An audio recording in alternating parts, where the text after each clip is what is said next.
नमस्कार मित्रांनो, आज आपण निश्चयावर आधारित एक उदाहरण बघणार आहोत. बघा मित्रांनो, इथं काय आहे?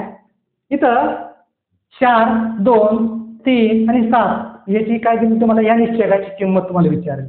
तर तो प्रश्न आलेला आहे मार्च 2023 चा. तर कसं सोडवायचं बघा.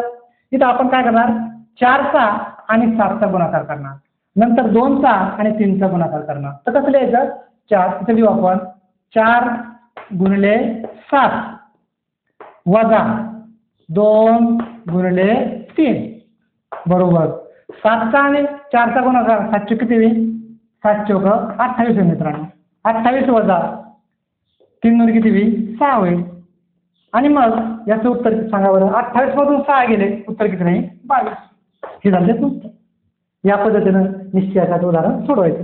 जर समजा तुम्हाला या निश्चयाची जर तुम्हाला कोटी विचारली असते, कोटी, तर ही सुद्धा लक्षात ठेवा की याची कोटी नेहमी 2 असते मित्रांनो. तिथे इथं प्रश्न असतात, निश्चयाची किंमतीच्या ऐवजी याची कोटी काढा, तर उत्तर किती लिहायचं, 2 लिहायचं. एकदा असा प्रश्न आला.